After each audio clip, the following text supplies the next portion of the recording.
The enemy dive bombers score 3 hits, killing more than a dozen men. But unlike the Japanese carriers, there are no bombs, torpedoes, or fuel on deck waiting to explode.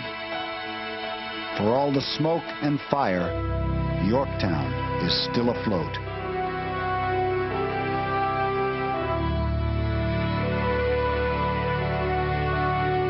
Two hours later, as the Yorktown continues to patch herself up, a second wave of enemy planes target the carrier.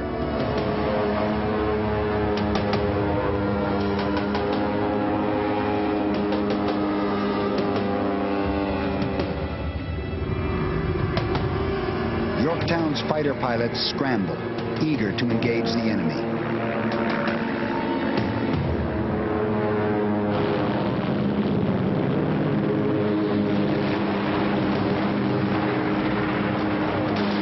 Down goes one Japanese torpedo bomber after another.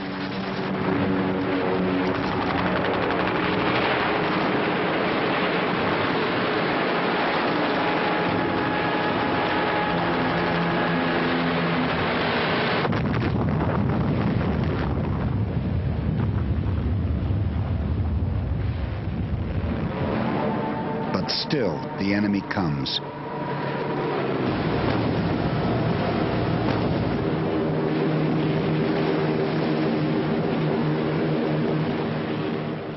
I look out there and here's this torpedo coming, and it looks like a brand new nickel just comes shining through the water right beneath us. And I said, oh my God, this is it. And it goes off.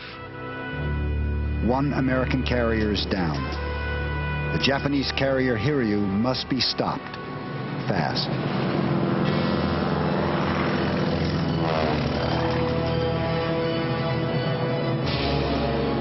When they find it, Lieutenant Dick Best is right there once again.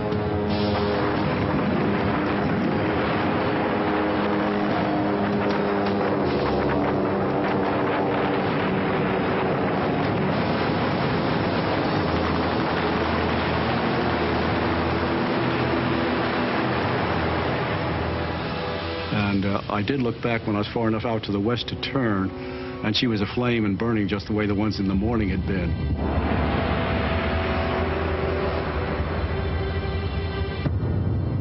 I felt myself to be the lord of creation at the time. The sense of accomplishment and the fulfillment of revenge is so sweet that I don't think I ever felt anything as intensely again in all my life. Caught in the inferno on the Hiryu is Taisuke Maruyama, one of the torpedo pilots who had just crippled the Yorktown.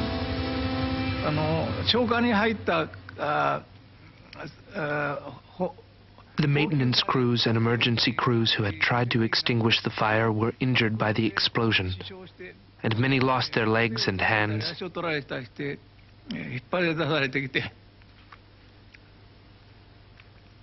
The military doctor was operating on them on the deck, soaked in blood.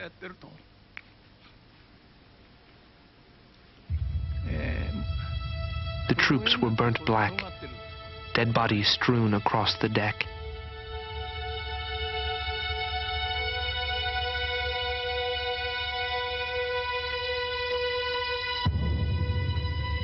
Hiryu, Soryu, Akagi, Kaga.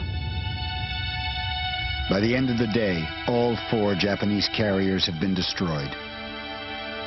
Hundreds of young men dead, maimed, burned, or left to drown.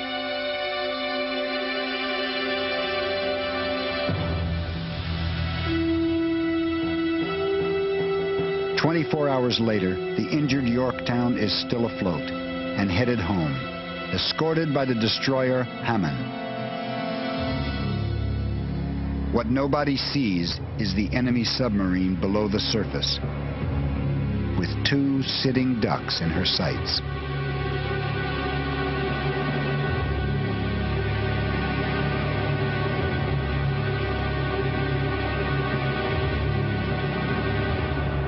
Japanese torpedoes split the Hammond in 2, taking 81 men to the bottom and mortally wound Yorktown.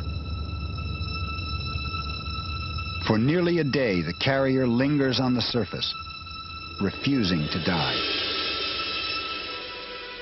Yorktown radioman Lloyd Childers is in sick bay on a nearby ship with serious wounds to both legs. He watches his carrier go down. This huge ship slowly sank below the water, the waves, until it disappeared, and we watched it until it was completely gone.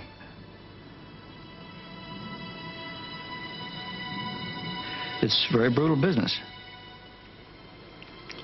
My other thoughts were that it's a terrible thing that so-called civilized nations could do things like that to each other, convincing me that we're not really civilized yet.